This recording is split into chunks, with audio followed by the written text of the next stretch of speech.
so we can actually have a conversation, because otherwise I'm just talking to a screen, as you know, which, I have a big following when it comes to women's basketball and such and combat sports. But, I'm gradually getting the people in for hurricane stuff and college football. I watched 17 college football games on Saturday.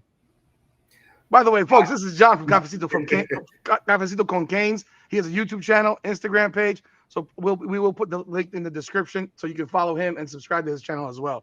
What did you do this weekend, man?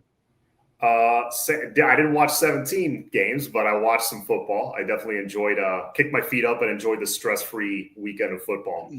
Found out a lot of things about different teams. A lot of narratives were settled or changed, as so happens in weekends like that, where a lot of top 10 and top 15 teams face off. So ready to chop it up and discuss, and of course talk about the upcoming matchup with FSU. Absolutely. Welcome aboard to those in the chat. Duke, one of my loyal followers. Josh S., appreciate you jumping on board. This is my setup behind me. I got that TV turns into 4 screens, and I got the 2 up top. So at 12 o'clock, 3:30, 7:30, and then I was watching Colorado BYU. And so it was like 17 games overall, not to mention Florida State on Friday against Virginia. Yeah. What did you think about that performance? Well, the thing that popped out immediely is that, I already knew Virginia had a very good offense. Yes. So it wasn't surprising to me that they scored first. They got out in front early. Didn't surprise me at all. I wanted to see, okay, are they going to test FSU's defense? Because really, we all wondered the same thing. Did they catch Bama by surprise, which is kind of what I thought, or did they legitimately were they just better? So I think that game proved to me a little bit that, okay, now that people have a little bit of tape on FSU, now that they realize, okay, they're not the same 2-10 team from last year. They're not going to take it lightly. For sure. And they got absolutely punched in the mouth on the trenches. I mean, at UVA, their O-line, which was decimated by injuries, by the way, I think they have like 2 healthy starters from opening week. They went out there and just kept pushing them back and pushing them back and pushing them back. FSU could generate no consistent pressure on Chandler Morris, who, by the way, Chandler Morris hurt his hand at one point. So there was a chunk of the game where they couldn't throw the ball. Mm-hmm. And they still moved the ball. I didn't realize that. I didn't even realize that. Yeah. He hit his hand on a helmet. Okay. They showed the replay, and it was like, there was a good while that he didn't throw the ball. I guess they were waiting for it to like feel better or numb up or whatever. But it showed me, okay, FSU's run defense is vulnerable, which all right, I figured, there's no way they made the jump from 2-10 to like they're world beaters all of a sudden. I don't know if I believe that. They're better for sure. Absolutely. But that showed me they can be pushed around is what it showed me. I think you said it on your show. They haven't played football in a month. Basically, yeah. They haven't played football. I think you said that in your show. But they haven't played football in a month. And I don't think people understand, who are not football addicts, that if you don't play for a month, you're playing the Little Sisters of the Poor, coupled with bye weeks, which, I mean, they had one bye week. They Alabama bye week, or Alabama trash, bye week trash, right? Basically, they had Bama, East Texas A&M, which is their FCS opponent, then a bye week, and then Kent State, which might as well be an FCS opponent because my God, they're bad. They're horrible. I mean, they didn't play. They played glorified scrimmages and had a bye week, pretty much. Like they didn't play anybody with a pulse for a calendar month. And it's a horrible schedule. I get why people schedule like that at times when you're looking at situations, but I think it's a horrible idea. You beat Alabama, and I thought they punked Alabama. Yeah. Albeit I thought Alabama ran the ball down their throat that first possession, and then after that, they kind of stopped running the ball. It was weird because I mean, Bama to me is like Bama to me after watching the Georgia game is like Sybil. They have a personality disorder situation going on because they look good for a bit and they look terrible for a bit. And I thought Kirby Smart became Kirby dumb again and decided to not go for a tie, and they lose the game by 3. I wasn't overly impressed. Other than that play on the screen pass to the 360-pound lineman, I wasn't overtly impressed by Bama. I think FSU is a much better. I think NIL has changed the landscape where you can flip it with 4 or 5 kids. That kid Deuce Robinson for Florida State, he's legit. I almost feel bad for him that he bobbled that ball out of bounds because that's got to be rough for this guy.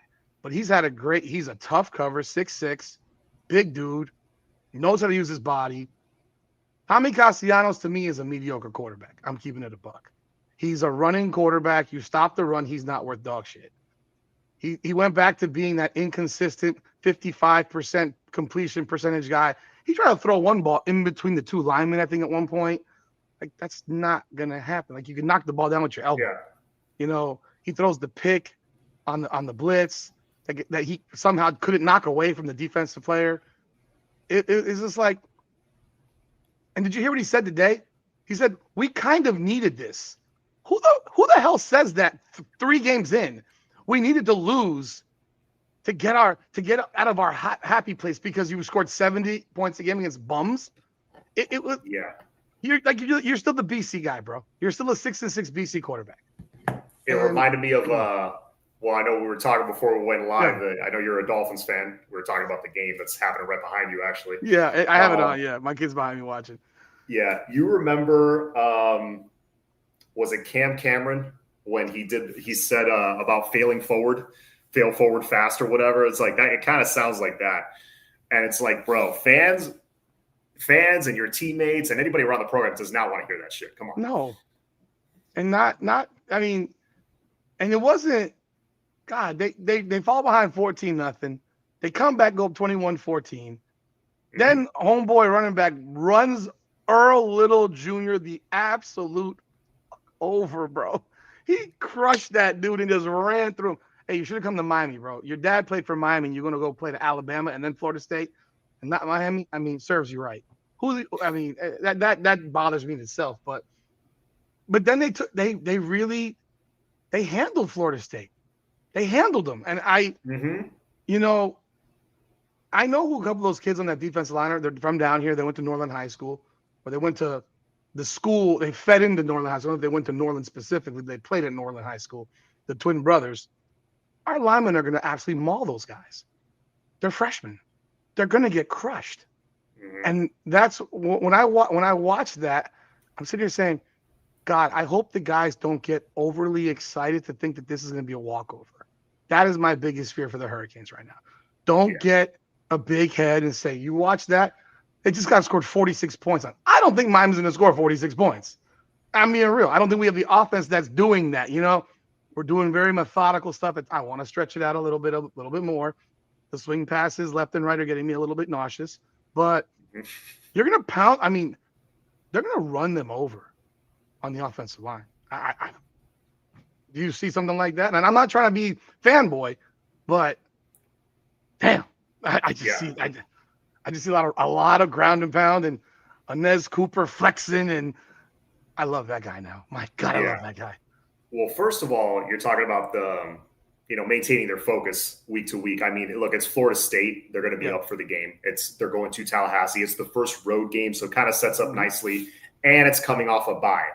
Mario Cristobal is, God, I want to say he's like 7-2, 8-2, coming off of buys. If you go back to like his time at Oregon, I don't think that's including FIU. I think if you start with his Oregon head coaching career, go through to Miami, he's like 7-2 or 8-2. Okay. The 2 losses, I mean, those were like right when he got here. So I always say that was a Miami problem, not a Mario problem. Mario's always been good coming off of bye weeks. He's good with making sure guys get rest and relax a little bit, get recharged and refocused. So, and you look at how we've performed in 2 high-profile games already. We've come ready to play, and we've looked very prepared. Unfortunately, weather has been a factor. We haven't really been able to open up and do what we really want to do, and it looks like weather might be a factor again, which actually I think favors us, to be honest with you. But I think it absolutely favors us. Yeah, I think it does as well. First time in 20 years I can say that. But all that to say, as far as the preparation, like this all falls under what? Culture. I'm not concerned about culture. I saw the culture turning a corner 2 years ago when we beat A&M at home after falling behind 10-0, where that game could have gone off the rails real quick. I was like, okay, the mentality of this team is different. It's starting to change. And now 2 years later, yeah, I'm not concerned about us heading into a big game, overlooking an opponent, what have you. And the good thing is we have I know people don't like the fact. We have a bye after that. We have kind of an Oreo sandwich of bye weeks. I don't like it either. But you know what? There's pros and cons to it. It's good because there's no opponent to look ahead to. FSU is going to be a physical battle. So it's like, all right, you got a little week off to kind of rest up the bumps and bruises. Throws off whatever rhythm you're on. But you know what? We're not a rhythm kind of offense. We're a pound you into the dirt kind of offense. So whatever. Which is wild to me. I know. We'll get into how that's shifted, but it's wild to me. Yeah, like I'm not concerned about us taking them too lightly or anything. I think veterans like Bain and Mesidor and Ahmad Moten and Wes, they're going to look at this like licking their chops, like, oh, there's blood in the water. So there's that. What I see unfolding on the field is, I think our O-line is better than their D-line, definitely. Their D-line is going to come a little bit more ready to play. They got Darrell Jackson, who's a former Cane. They're going to be a little bit more physical than they were in Virginia. I think they just took Virginia lightly. Again, that's a sign of their poor culture that they still have. But I think we're going to, lean on them methodically, little by little, kind of similar to what we did with UF. Florida State's going to try some different things. They have to try some blitzes. We'll see what happens there. But I think we're just going to lean on them over time. And by the third quarter, you're going to see us start gashing them for bigger runs. Also, flip side, our D-line, I like better than their O-line. I like that matchup. We have to maintain that gap integrity and not allow big runs. I think as long as we stay away from the big play and we stop the run, force third and long, and then on offense, we don't turn the ball over, honestly, I think we're going to be fine. Yeah, you hit it all to me because what impressed me. Do you have season tickets to the Hurricanes? I do. Yeah, so I go to most of the home games. Yeah. Where do you sit? Down low, 117. Okay, yeah, so you're sitting in the heat. Okay. Yes, the sun's right on us. Mind you, I'll tell you right now. When you're good, it's usually night games, so that's good. But go ahead. You know what's funny is that the Cornerstone Club is hot as shit. They don't have AC going on in there. They have the windows open, and I'm literally sweating profusely, and I have to have the fan with me the whole damn game because it's so damn hot. I got media credentials for the Hurricanes, but I sit with my family because I want to do it with my family and all that stuff. Yeah. But the funny thing is when I was watching from the angle right in the corner at 254, you watch them. And you have a good view.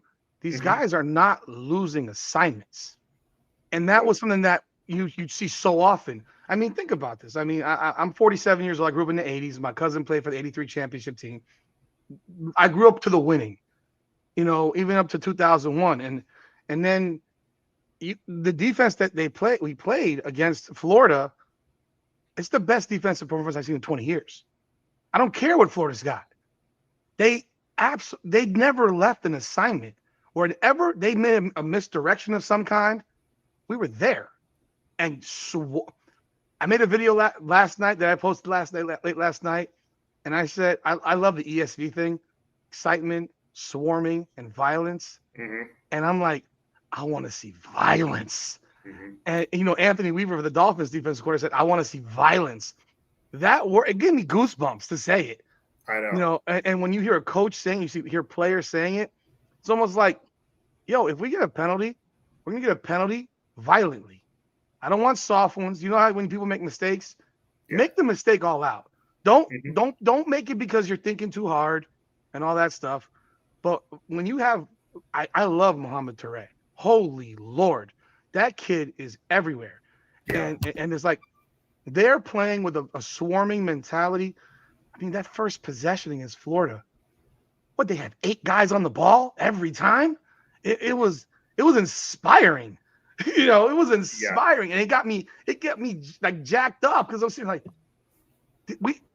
if we had this damn defense last year, We're winning the national championship last year. Probably. Cam Moore's probably saying, yo, Mario, what the hell happened? Why didn't you call Corey Heatherman a year ago? Because it's this kid, Poiser, who was in the safety, Zachariah, who was a freshman All-American, Teray. I mean, these guys that they brought in, it's like you still have to recruit from the bones, but you pick those pieces around. Obviously, Marty Brown, the greatest freaking nickname ever. Marty Brown comes from North Dakota State and runs like a truck. Like you have truck and truck. It's not like fire and thunder and lightning. It's thunder and thunder. I'd like to see a lightning, but these guys are trucks. And CJ Daniels catches everything, and then the ball that he drops. You got those balls, and then you have the one to go right through. But I mean, even Carson Beck, the leadership that I see from this guy, and I love Cam Ward, but they're different. They have a different style. Carson Beck is like a grown. I know people know he's so big. He's huge. Yeah. He's absolutely huge, and he owned the fact that he didn't play well. It wasn't like, oh, this or that. No, I didn't play well. Mm-hmm. Like Cam Ward said, we were ass for the Tennessee Titans. Keeping it real. I hate when I hear like Costin's. We needed that. You needed to lose. Yeah, we're gonna give you another loss on Saturday night. Mm-hmm. I'm highly impressed, and I don't get highly impressed because I was always that critical guy who, when I was covering for years, like people are yelling me on the board saying, "Oh, we're going 11-0, 12-0." I'm like, "No, we're going 7-5." Like I'm looking at this shit. We're going 7-5. You're crazy. You know what you're talking? How many 7-5, 6-6, 5-7, 8-5, 8-4 have we had over the last 20 years? Like 15? Yep. It was literally what that was, and this one's different. It's different to me, and it's exciting because you see something being built. And almost like we got to figure out how much they're going to pay Ruben Bain to come back another year. Well, it would take an island probably because that's not going to happen. He's getting guaranteed millions at the NFL. I know because he could be. Right now he's projected to be like a top 3 pick. Oh, easy. Yeah, he's a monster. Yeah. And like, have you seen when you see him out of a press conference? He has like this grown man face. Mm-hmm. He looks like he's 35. Yeah, I'm bald, but he has like you can see it's coming like that round thing there. Yep. The hairline's going back. He has that old man strength mentality, that old man attitude. Dominated at Miami Central, absolute monster, amazing football player. I feel like I'm watching Warren Sapp, bro. And he's not the biggest guy in the world. No. He's not going to impress you physically by looking at him. But we had Ahmad Moten on our show. This is a while back, year and a half ago, and I think it was during Bain's freshman year actually. And we asked Ahmad, like specifically, your teammate Ruben Bain, like what makes that dude so special? Like, there's nothing special when you look at him, but once he steps on the field, he's a game wrecker. And he's like, man, I don't know. It's just his pure strength, his leverage, the way he just gets underneath like a blocking sled, for example, and he just like pushes that, like it's raw power from his lower half. That's what it is, and it's just. Yeah, he literally is built differently. You see how low he gets to the ground on the pass rush? He's almost crawling on the ground. He gets so low, and the power is insane. It's insane. Are you going to Tallahassee? I am not. No, I'll be watching that here. Are you going? I wanted to. I cover various things as well. I cover combat sports. So that night, you know what they've done to me?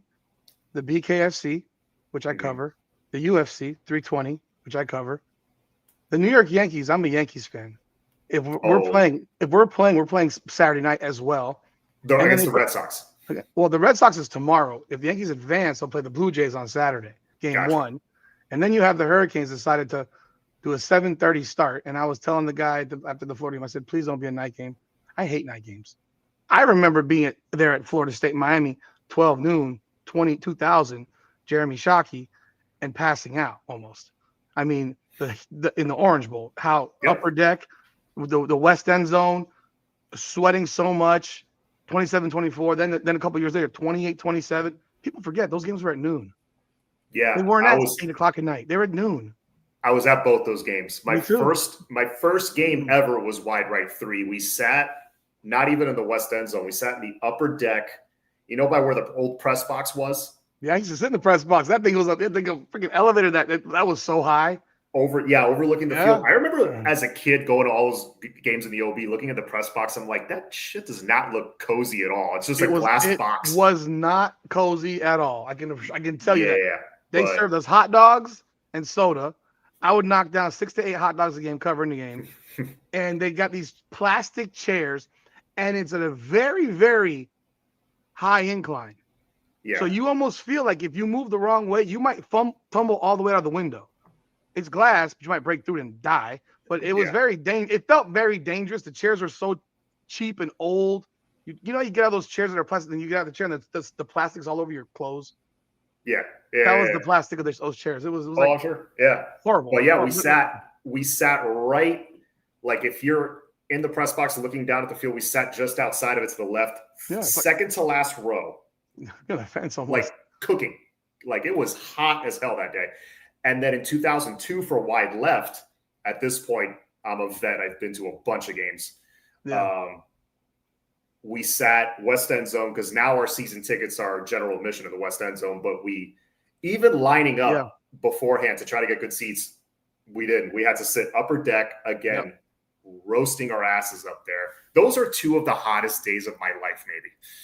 Living in Miami. They ran out of water. Mm-hmm. The Orange Bowl ran out of water. I mean, I remember that. But, man, I remember the feeling of it. I felt like, my blood rush to the point where I almost passed out from excitement. Not from heat, but from the actual excitement of the environment. And I don't think we'll ever replicate that excitement in the Hard Rock. I mean, I'm an old man. I don't think that can ever be replicated because the way the stadium is designed, and it's kind of like Softy Stadium. I like remember the rumble? When you stomping that shit, the whole place rumbled. It was insane. But, I don't even know why I went on that tangent. But, no, man, I wish it was a day game, personally. I'm looking at ticket prices still. Problem is, I have a lot of stuff I have a wife who, my wife went to Florida State. She's a graduate. So she's a Knowles fan. And funny story, I went to Florida State for a year and a half, but I wore Hurricanes gear when I was up there. I lived up there when we lost 47-0, when we lost 47-0 in 1997. That was horrifying. Yeah. And I wore Canes gear to school every day because my dad was a legislator, and he thought he could keep an eye on me by having me at Florida State. And that didn't happen very well. Graduate of FIU, actually. Miami cost too much damn money. I mean, $60,000 a year back then. I forget about it. But she's a Florida State grad, and we went to the FSU Miami game 2 years ago. That Miami almost pulled out against a 13-0 FSU team. Mm-hmm. And we sat in the Champions Club. Bro, once you do that shit, it's hard to go back. Yes, I agree. And not sit in the Champions Club. Because it's all you can drink, all you can eat, air conditioned. You have seats outside. You can go in and out, in and out, in and out. And those tickets then were $385 a pop. Those tickets are $1,400 a pop right now. Because FSU didn't get blown out by Bama in the first week of the season. Yeah. They're going down a little bit, but I may shock people and buy tickets, and we may drive up there Friday night. I don't know. But paying for a La Quinta for $700 a night kind of disgusts me too. Yeah, that's the other thing. Like hotels in the last 5 years, just in general, have skyrocketed. Yeah. If we do, we'll probably stay in Jacksonville. Therefore, the benefit of night game actually benefits because then I'll just drive from Jacksonville overnight. Because that's I have my company. All of the owners of my company are all FSU graduates. They're driving up the day of. They're getting one of them is getting a party bus and going up there. He talked to me. He's like, "You're gonna kick our ass." I was like, "That's the plan." You got a lot of FSU fans in your life. Oh man. Oh my God. Yeah. No, I do. I mean, it could be a Gator. That'd be worse. Who do you hate more, the Gators or the Noles? I've always had a hard time answering this question because it's hard to say because it's like a different kind of hate. Yeah. I despise the Seminoles. I really do. Since I was a little kid, Yeah, because that was the first when I started following Hurricanes football, which was 2000. Really, that first game. Yeah. Fell in love with college football and this program ever since. So I got in like right when it was about to peak. Our arch rival was Florida State, hands down. We weren't playing Notre Dame anymore. We were playing UF. We had the home and home in 02 and 03. But it was like UF was like our little brother, whatever. We smacked him around. I grew a newfound hatred for UF so my time in high school was 01 to 05. Okay. I went to Columbus, just like Mario, like Coach Mirabal. Gotcha. And like half the donors of the Canes. My cousin teaches at Columbus. Oh yeah. Shomat.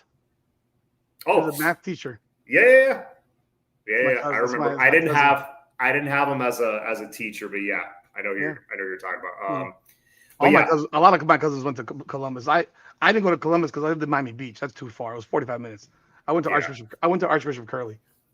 Oh, sorry. Go ahead.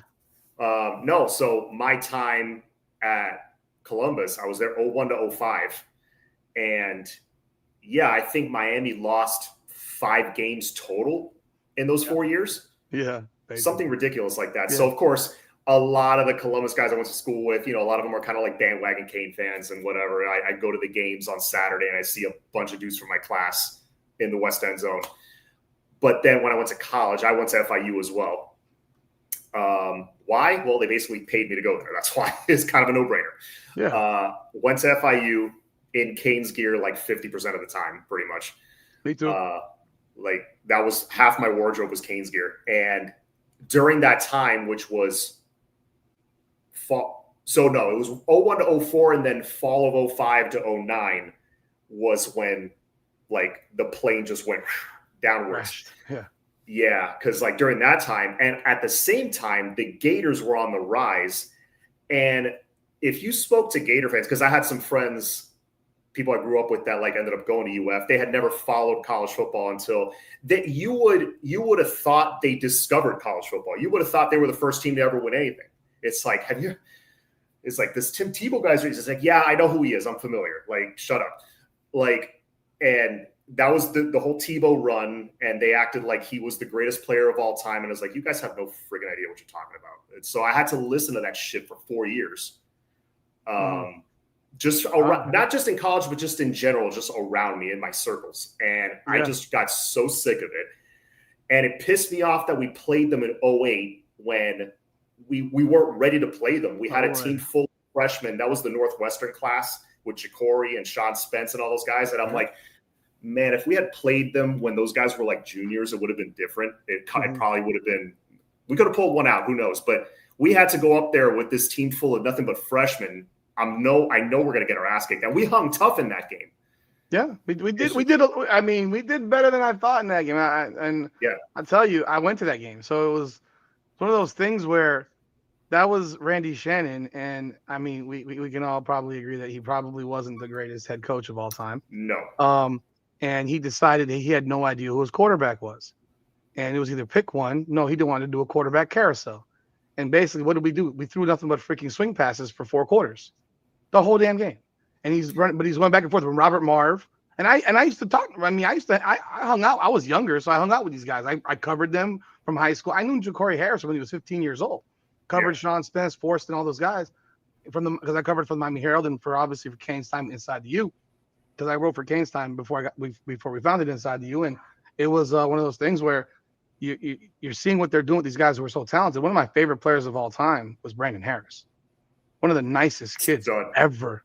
One of the and beyond, he's so good, but so damn nice. His family, good family, and it was rough because like pick a quarterback, bro. That quarterback carousel crap never works. It only and results in disaster. Yeah. Bro, that drove me nuts. And I remember, that game, I remember this vividly. We were going into the fourth quarter down 9-3. It was a game. It was, we lost 26-3, but it was a game. It was a game going into the fourth quarter. We were about to make a stop on third down, but then a horrendous call went their way, extended the drive, and the game was over after that. But like we weren't aggressive at all on offense. That was the Patrick Nix offense, which that's another guy that I don't want to talk about, but freaking. And then, yes, you brought up Robert Marv, who I was a huge Robert Marv fan. He was good, man. He never got a chance. He was so good. Yeah, and I remember I think it was the following week we went up to Texas A&M and we waxed Texas A&M like out of nowhere. I'm like, all right, this is a decent team. Keep Robert Marv's on fire right now. Keep him in there. And then the following week, I think we played North Carolina at home. We jump out to a 14-0 lead with Marv. He's on fire. He's in a rhythm. Put in Ja'Cory, kills the rhythm. We end up losing that game. Yeah. Like, you were covering the team. I was still in college. I was a baby at the time. Like, why didn't they just leave Marv in? Did they have something against him? Like, I think there was preferential treatment going on. And I love Ja'Cory Harris, but Marv was better than him at the time. At that year, Marv was better. He was better than him. He had a much bigger arm. He was a better player. And they get too messy. I think a lot of these coaches, they overthink shit way too much. I mean, we saw this all this past weekend in college football. Overthinking of plays over and over again. Yeah. You know, the decisions that you see coaches make. I'll tell you this. I mean, I'm transparent about it. I championed for Mario Cristobal to become the head coach in 2008. I was screaming for him to be the head coach from when Shannon got the job, because I've known about Cristobal's recruiting prowess and all this stuff. I want him as the head coach from 2008. Now, I think we all know that he's had some game management issues, and there are games that we can look at him and say, you just flat blew and lost that game. The Georgia Tech game, I know Cheney didn't fumble for real, but how is your knee not going down? Like, those types of things are hard for people to overcome. It destroyed that season. They were 4-0. They about to be 5-0 and destroyed the season. The season went to shit after that point. And you see the clock management. I think we've had timeout issues for how long? We still have them. We had them against Notre Dame. I think we even did it against Florida. It was overall, I haven't seen the gaffes, but it's like those things scare me. And I mean, I'll be real. I wasn't happy with him 2 years ago. I was like, yo, this might not work, you know, but the recruiting obviously is his forte. And you only hope that the recruiting over fixes the other potential things, because you got smarter players who think football. And I think these guys this year really think football. And Corey Heatherman, yo, I don't know what that guy got, but he did something. Because it's not just players. It's his scheme, what he says today. I don't know what he's done, but he's done something. And Ruben Bain's healthy. He wasn't healthy last year. We know that. So we added some guys, but man, I'm feeling comfortable with Mario again as a coach, as long as he just lets his guys, I mean, don't overthink it. Don't overthink this shit, you know? Don't overthink it. I thought the play calling end of the first half against Florida was an abomination. Inside the 10-yard line, that 3 plays that they called, game should have been over at halftime. Forget about Marty Brown's run. The game should have been 17-0 at halftime, and we're dicking around with the ball. Just put the ball in the damn end zone, man. Yeah. Like, stop playing tiddlywinks. Punch these people in the face. Yeah. And this shit. And obviously, I thought that Shamar Brown play was a screw job, because they could have reviewed that play and let it and go for a touchdown, because they blew that whistle. He was 10 yards past the line of scrimmage, 2 yards past the last guy, and that man was still chasing him all the way down the field. So I don't want to hear that. Oh, they heard the whistle. No, they didn't hear. That man was still chasing him. So, you know, that was SEC friendly calling right there. Yeah, that was just so convenient. No, and I have thoughts on the play calling. And by the way, I hate Florida more than anybody, because I grew up in the 80s. And you ask anyone from the 80s, the Florida game, when they decided to not play Miami anymore, it was so personal. Like, you pussy mother, you know, I curse a lot, by the way, so I try to avoid it here. But I cuss. You pussy motherfuckers don't want to play us. How are we not playing you every damn year? Like, the fact that we're not playing you every year is ridiculous. And there's old videos where Lamar Thomas says, yeah, we hated those guys. Florida State, we respected them. They played us. These pussies don't want to play us. And they make 1,000 excuses why. There's always an excuse. But they'll throw in Marist or the little sisters of the blind and poor and blind and dumb, but they won't play Miami. They'll play USF. They won't play Miami. Come on, man. I'm sorry. Go ahead. No, but yeah, to answer your original question, I hate Florida State more. It's just I feel like when they're good, their fans are more obnoxious than when the Florida fans are good. I mean, they were a special kind of obnoxious during the Tebow days, but it was like, I don't know. It was different. Like when FSU's good, it's a different kind of hatred. But the play calling at the end of the first half, yeah, I agree. Because I remember being in the stadium, we're up 10-0. Lofton just had his play where he hurdled the defender. I'm like, all right, we're on the 6-yard line. And I remember on that series, 1st and goal on the 6, there was a snap infraction. One of the many snap infractions happened. They had 3 snap infractions in the first half. 3. Yes, and 1 false start. Yes. Luckily, it didn't happen in the second half. Maybe they cleaned it up, hopefully. But they had a snap infraction, which I thought killed that drive. Because, like, if that doesn't happen and we're just pounding it like Cristobal likes to do, that little formation with Alofi Tuli, using him as a fullback, we probably would have scored, even with the boring play calling. Because here's the thing with Cristobal, if I'm trying to, like, get inside his head, I think what he's trying – I'm not saying I agree with it. I think maybe on first or second down, you try a play like a shovel pass, or maybe that pass where you leak the tight end out. Everyone goes one way, you leak the tight end out, and boom, you dump it off. Something high percentage, but get the ball out of Carson Beck's hands, like a little quick pass. Yeah. They should have thrown a little wrinkle in there. Nothing crazy, no trick play, just something, a little creativity would have gone a long way. It probably would have ended the game right there. I agree. Yeah.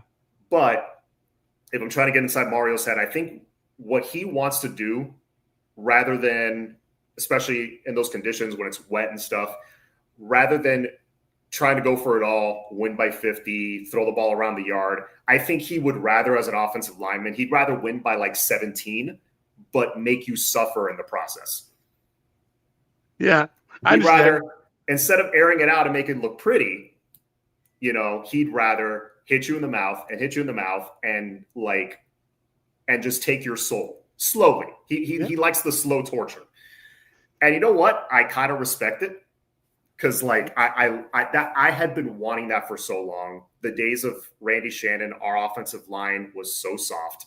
You don't believe me? Look at Shannon's best season, which was 2009. That was the Jacory year. 9-4. Yeah. That we went 9-4. We went to the Champ Sports Bowl. We went up against a Wisconsin team that had a young man by the name of J.J. Watt. You might have heard of him. Beat our ass. And yeah, it wasn't a blowout on the scoreboard. I think we lost 20. It was a physical whooping, though. Yeah, it was a physical exactly, which is what we're doing to teams now. Low scoring, nothing, not impressive on the scoreboard, but you kind of know it's over. Yeah. And if the game's a snooze fest, even better. Mario loves that. So, do I love it all the time? No, I think we could have tried a little wrinkle here and there just to get at the end zone. Yeah. Just throw. I'm not asking for too much. I'm with you. But, I think, what Duke is saying, Mario 15 play death by 1,000 cut drives. Yeah, that if you take care of the football, hey, it works. It keeps your defense fresh.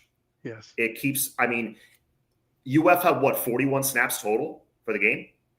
Something like that? Was that it? I know that. Hell yeah, it's probable because they had like 8 3-and-outs. It's like, I don't know if that number's accurate. I thought I heard that number somewhere that they had 41 or 42 snaps total. It's definitely low because they only had the ball for 23 minutes. Right. So by doing that, you can keep Bain and Mesidor and all those guys out there for extra snaps, and they're still fresh. So I get the thought process behind it. And also it's like, if I can beat you without showing anything, why would I show anything? I get the logic. It's just, you got a chance to go for the jugular early, go for the jugular. That's all I'm asking.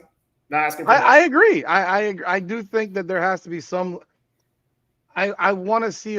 When I say I want to open up the playbook, I want to stretch the field a bit. You got to challenge these guys downfield. You can't let FSU line up 8 in the box. You got to challenge them, and if they do, you got to make them pay for it. And as long as Miami doesn't turn the ball over, because the turnover is the equalizer. Turn the ball over, you have a different game. If you don't turn the ball over, you're going to win, and you're going to win rather handily and easily. Exactly. Because Miami's not exactly forcing a bunch of turnovers. The difference of that Florida LSU game to the LSU Miami game is DJ Lagway didn't throw the ball anywhere. Everything was a freaking 2-yard swing in the air. All of his completions were combined for -3 yards because he threw 7 passes that were completed behind the line of scrimmage. So he never attacked downfield because either one of fear from throwing 5 picks a week earlier, 2 of Billy Napier saying, no, we're not going to do that. Even though he threw for almost 300 yards against LSU, they moved the ball the whole game. They had the ball for 37 minutes against LSU, but they just kept turning the damn ball over. So we didn't have the turnover happen because they didn't give us an opportunity for that turnover, really. I mean, it was just dump here, dump there, dump here, dump there. That's not going to happen this week. Castellanos is going to throw the ball, and they're going to have an opportunity to make plays on defense. And they got to – I want to see – what was the video? Pain. Like I said in my video, I want them to hurt that man. Not injure him, but I want him to feel every hit the entire game. From bell to bell, pillar to post, whistle to whistle. He needs to be put on his ass. You know how Karate Kid? Put him in a body bag. Yeah. That's what I want to see. I want them to beat the brakes off that dude and make him quit. At halftime, I want those guys in Tallahassee to be saying, you got any suggestions? Got no idea what to do here. And that's how I want them to make them feel, because they look like it. I know you have a hard cut like at 45 right now, right? We're on a roll, man. I got a few minutes, yeah. But I wanna see them bludgeon this team, beat the brakes out of them, and make, because I still think this is a really big game. People might say it's not the same. It's still a huge. They still did beat Bama. I mean, they still beat Bama, and Bama now is ranked 10th again. I don't think they're getting the games this weekend. I thought the Georgia-Bama game wasn't all that impressive, personally. I thought the Oregon-Penn State game, Penn State's the fake as they always been. They're still fake. James Franklin can't win a game against anyone good. And Oregon looked okay. I didn't think they looked great. Or Ohio State looked pedestrian to me. It was 14-6 in the third quarter. It wasn't like there's no team Miami should be number one. Homer and me, they should be number one in the country. Resume, number one in the country. Their resume is number one team in the country. All these national guys are now jumping on the Miami Hurricane bandwagon. I'm sure you've seen it. Yeah. They're all on it. And it's just like, I saw lots of dumb mistakes from football teams. You see the Ole Miss quarterback run out of bounds on third down in the fourth quarter, stops the clock. Yeah, they went for fourth down. They got it, which was ballsy in itself. But the mistakes that got made, you're sitting here like, yo, did you guys just learn football from Madden 2025 or something like that? The mistakes that some of these young people make, it's just, and the coaches don't make mistakes. If we do what we did against Florida, I think Miami wins the game by freaking 20 points. I agree with you. Just these are the keys for me. Just handle that atmosphere, which I'm not too concerned about. Carson Beck has been in every crazy atmosphere imaginable. That's so huge. you got the right guy under center for sure. Absolutely. Thank God. Running game and defense travels well, as we've heard. You've heard that old saying. By the way, Duke is saying that Florida had 52 plays and Miami had 76. Still 52. That's low. It's huge. It's nothing. That's low. And 11 were on one possession. Right. Exactly. It was a lot of quick 3 and out, so your guys are fresh the whole time. So where was I? Yeah. So the atmosphere, just handle that early. Don't have a bad, like Duke is saying, don't, unless Miami implodes. The quality of the line play should take them to the championship. I mean, at the very least, you could ride that, the running game, the defense. You could ride that to a relatively easy victory if, like he's saying, you don't implode early in this game. Don't let the crowd get to you. Stop the run. Okay. Yeah. All those reverses, all the pretty stuff, the eye candy that they like to do. Gus Malzahn's been doing that since the Stone Age. Okay. What he does, it's hard to defend, but it's not new. And this extra week to prepare, I think, is going to be key for the defense. Stop the run, or at least slow it down, force some third and longs. You'll be fine there. Offense, don't turn the ball over. Pound them, hit a little play action. I think those are the keys. You do that, you're going to be okay, and you should come out of there with a win. No, I agree. Folks, I just put up John's channel. If you're from John's channel, thank you for jumping on board to see me. I appreciate the opportunity to talk to you guys as well. And I appreciate you bringing them over here. And for anyone that's on my channel, please go over to John. I'm Come On Now, the podcast. And then John, I just put up here, Cafecito and Kane 7169. So please do subscribe to those channels. And then so yeah, I'm excited, man. It's bananas. Last year and the thing is, I did a video where I made some comments and some people got upset because I've always been the realist as a Hurricane fan and covering Miami. Some people don't like it. I saw your video, one where you told the guy, well, if you don't like it, get out of here. I love that. That's me. That's who I am. That I don't do that often, but I was having a day already. I was already like at an 8, those days. And that one dude, he's usually annoying, but I have that day he just his comment was like a little disrespectful, like kind of poking. Yeah. It was like, bro, get the fuck out of here. Like, dude, I've been called an idiot. Because I cover a lot of women's basketball, so the Angel Reese, Caitlin Clark dynamic gets trolls that come in and starts going off. And I'm on the Caitlin Clark side. The Angel Reese fans might come in and troll. And you start seeing like, yo, bounce your ass. I'm good with the back and forth, but then they get to the name calling, like, you fat ass Emmer. I'm like, what? When they get a little disrespectful is when I have a problem with it. Yeah. I don't mind you disagreeing with me. Yeah. We'll go back and forth all day. It's fine. No, absolutely. So no, I get that a lot, and so I loved it when I was like, get the hell out of here, bro, man. If you don't want to be, why are you talking about this? Well, if you don't like it, you don't have to watch. No one's forcing you. Hell, I had one guy that commented for like an hour-long video, for Christ's sakes, and at a certain point, I was like, yo, just get out of here if you're so unhappy. You know what I mean? But what did you think of this week's college football games before we go? Yeah, obviously Florida State, we saw that one, but what other games that stood out to you from what you saw? I really enjoyed the Bama Georgia game for many reasons. Number one, it was just a solid game overall. I really believe Kalen DeBoer is one of the best coaches in college football. That guy, for all the Bama fans that, of course. Duke is a Bama fan. Oh, he is? Okay. Mm-hmm. Duke, you can let me know what you think of DeBoer. Because, look, coming off of Saban, there can only be a drop-off. You can't go up from Saban. It's impossible. He's the greatest coach we're ever going to see in our lifetime. But, yeah, he is what he's done. Look at his head coaching record. It's like 114 and 20-something over, in his head coaching career. If you count, small. He was fantastic in all his other stops, yeah. Yeah, and that's a mark of a great coach if you could do it when you have no resources. Now you're going to have all the resources in Bama. Mm-hmm. So I think that, and he's 7-1, I think, against top 5 opponents or top 10 opponents. He's a big game coach. But what I noticed is that game is an example of what college football's become, the parity that we have now. Because go back even 5 years ago, pre-NIL, pre-transfer portal especially, the top teams are still the top teams for the most part. They're still the teams to beat. They're still the teams that are going to compete for a championship likely. But amongst those top 10 to top 12 programs, there's a lot.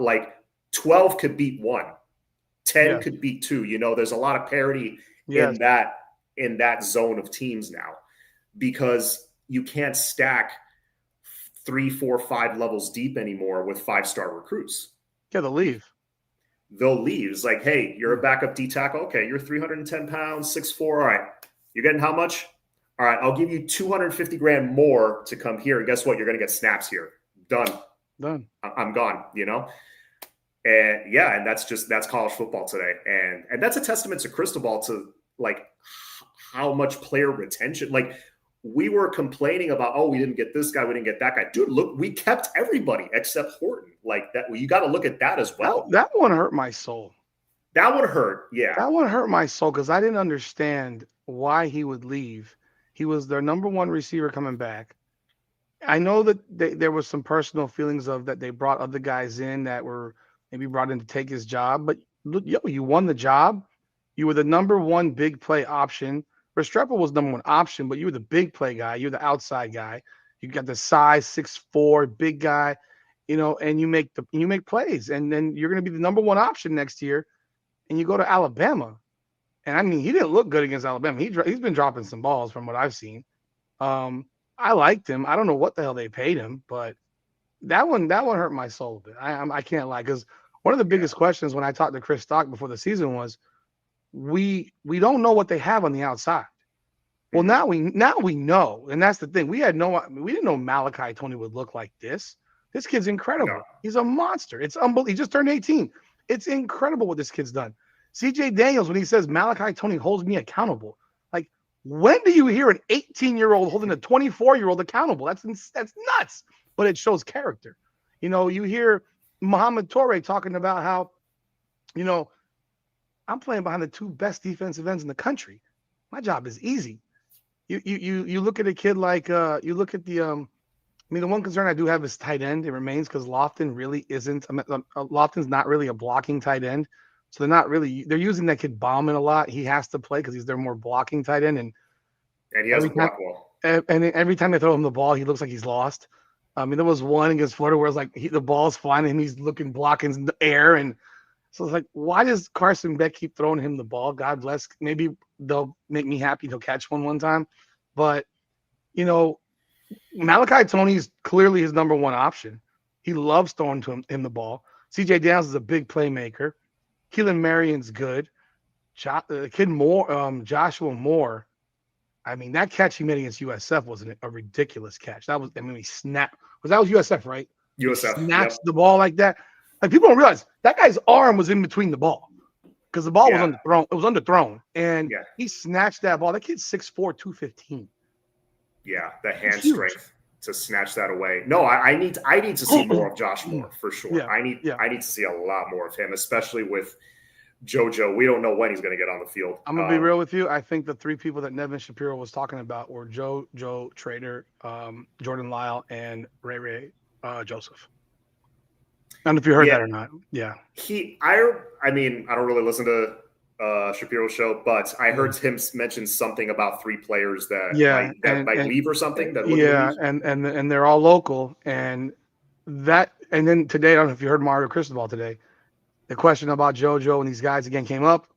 Yeah. And it was one of those really, really cryptic, no real answer. So they were supposed to be healthy a week ago. They're healthy. They'll play when they play. That's one of those.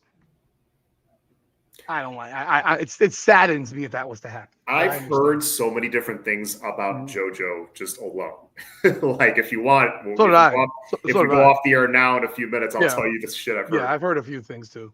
I don't know what's true, what's not. Lyle, that one surprises me because, like, honestly, he looks so good as a freshman. He is, to me, a Mario Cristobal kind of guy. Put in so much work in the offseason. Mm-hmm. Kind of like a low-key, like, kind of stay quiet kind of guy. Just do his work in the lab. Physically looked like a different human being. Looked like an NFL running back in the spring. And I think he's the fastest one. Yeah, I was just going to say, play guy. He's the one that has that burst of speed that you want from an elite running back. So it's like, damn, if you don't have him, you do have Gerard Pringle, but he's a freshman. He's still a pup, you know? So, yeah, he's the one that I would love to see get some burn here because, I don't know if you were if I get there early, I like to watch who's warming up. JoJo and Lyle were both warming up. Mm-hmm. They were both dressed. They were both going through drills. They didn't play. I don't know, man. I feel like with Nevin Shapiro, like, it's kind of a coin flip. It's 50-50. If he says something and it ends up being true. It's not. I don't know what's true or not. But I talk to people, and it's just, I talk to some folks, and it's like, what's really going on? Because I don't have that. I talk to some folks who might know when they give their opinions, and I heard the Shapiro show, and I was like, that would suck. I would hope it's not true. And he didn't say their names, obviously, because I hope anything can change if it even was true at the time. But yeah, Jordan Lyle's the one I want to see play because we don't have that home run hitter running back. Even though Marty Brown had that 50-yard run, remember that 80, 90-yard run, whatever it was against South Florida last year? That was Jordan Lyle. That kid can fly. Absolutely. And that is something that I really I'd love to see that kid get on the field again because. Look, at the end of the day, if JoJo Trader can't get on the field, it's because he's not doing the job to get on the field. Mm-hmm. Because these guys are doing a better job. And I do trust that. I'm not the coach. I'm always critical of coaches. We all are as people. I'm ready to fire Mike McDaniel still. I don't care if the Dolphins are winning 24-13 right now. I want Tua traded. Get rid of Tua, please. I don't want a $55 million quarterback. Can't throw the ball. Hit the reset button. I mean, for God's sakes, But no, man, I'm excited, bro. I'm excited. The college, and then the fact that we do have a bye week next week after this game, I get to relax and watch another 17 football games and watch more teams. I enjoy watching other teams so I can actually speak intelligently about other teams and not just base it on, well, I'm a Homer Kane fan and we're this, we're that, we're this. Well, I've seen these other teams play now, and I'm not tremendously impressed. And I've seen Miami play 4 times, and Miami's looked very strong. And Notre Dame beating Arkansas by 43 on the road. You know, I know they lost to Texas A&M. That was a fluke loss. That was flukish as hell. But they slaughtered Arkansas. What happened to the big bad SEC? I mean, so I don't, if you don't have any final thoughts for this first edition, I appreciate you jumping on board, man. And thank you to all of John's followers over on YouTube. If you want to come on over and subscribe to Come On Now, the podcast, greatly appreciate you. And for those of you who are here watching, for me, please go over to the Cafecito and Kane 7169 once again. What do you have any final thoughts?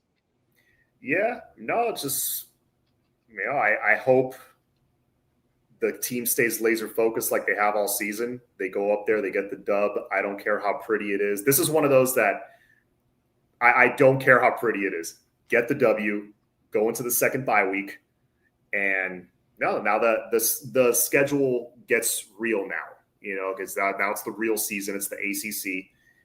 And I think if we just take it a one game at a time approach, just like Larry Coker used to say, when he still had Butch Davis's talent,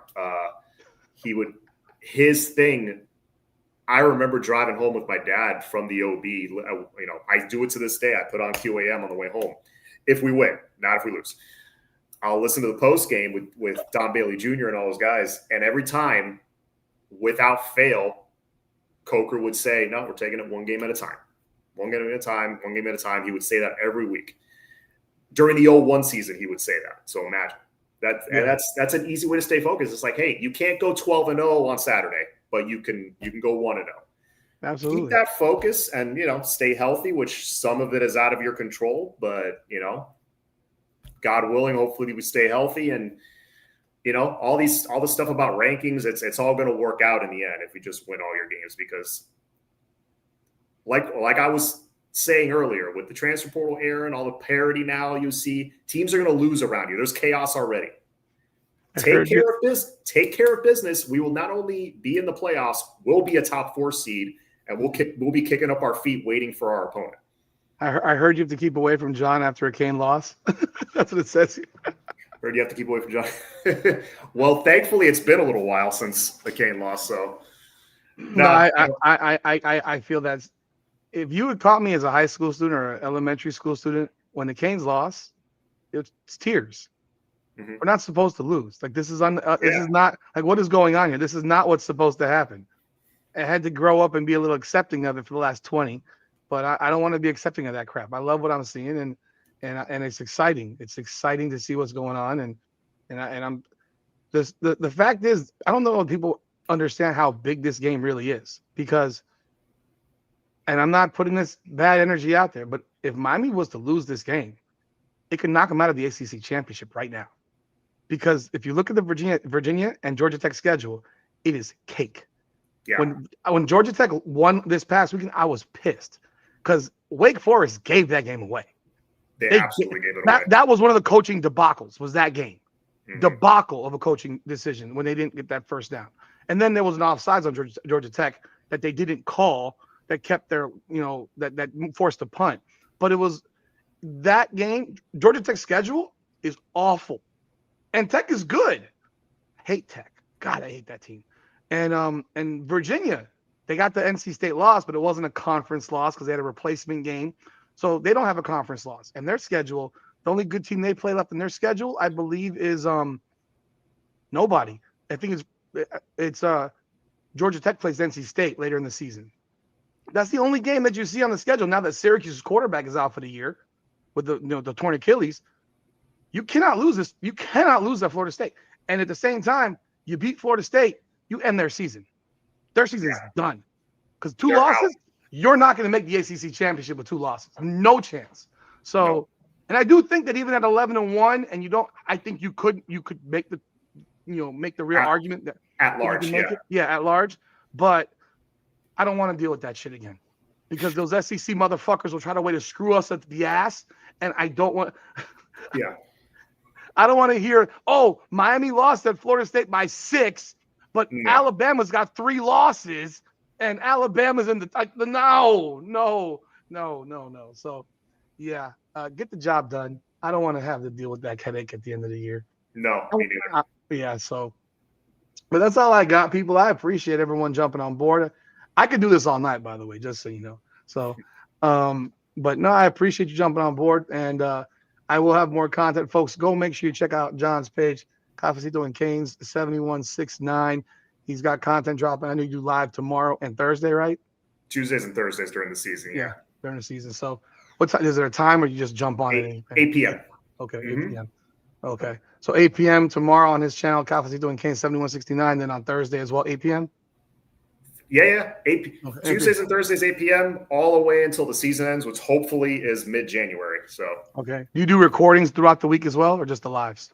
Right now, just I started doing a second live show. I did Tuesdays. I've done Tuesdays for years. I started doing Thursdays as well to kind of like, all right, I did 2 lives during the week. I can kind of chill and enjoy the weekend. If I'm so inclined, I'll hop on the weekend occasionally. Like, maybe I'll do something like a reaction thing after FSU since it's a road game.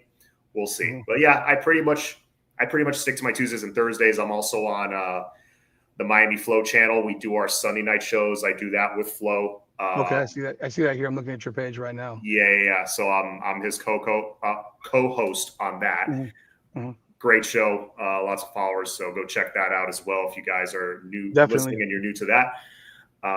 But yeah, no, that's pretty much it for me and my content.